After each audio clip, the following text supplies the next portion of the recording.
In the previous lesson, we linked RStudio with Git and GitHub. In doing this, we created a repository on GitHub and linked it to RStudio. Sometimes, however, you may already have an R project that isn't yet under version control or linked with GitHub. Let's fix that. So what if you already have an R project that you've been working on, but don't have it linked up to any version control software? Tut tut.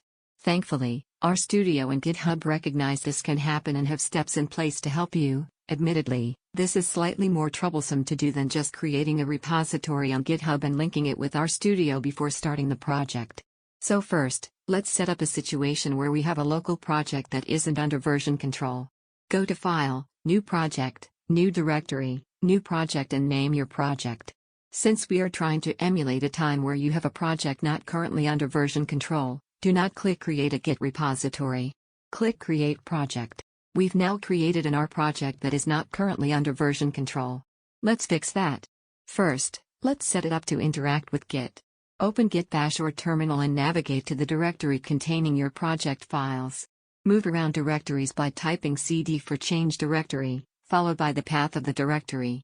When the command prompt in the line before the $sign says the correct location of your project, you are in the correct location.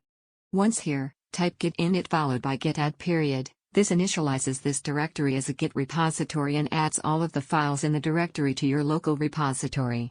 Commit these changes to the Git repository using git commit -m initial commit.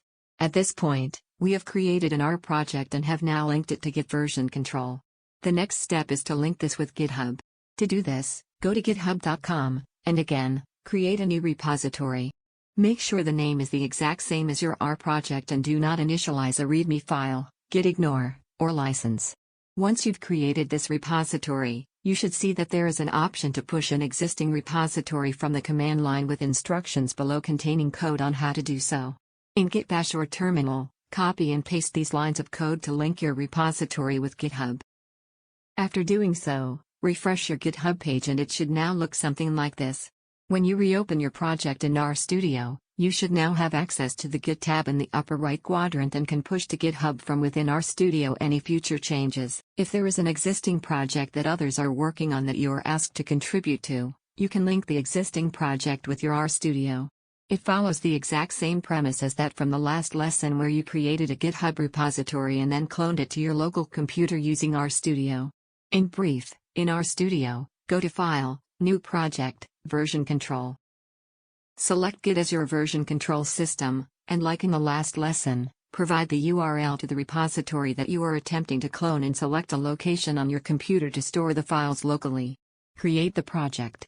All the existing files in the repository should now be stored locally on your computer and you have the ability to push edits from your RStudio interface. The only difference from the last lesson is that you did not create the original repository, instead you cloned somebody else's. In this lesson, we went over how to convert an existing project to be under Git version control using the command line. Following this, we linked your newly version controlled project to GitHub using a mix of GitHub commands and the command line. We then briefly recapped how to clone an existing GitHub repository to your local machine using RStudio.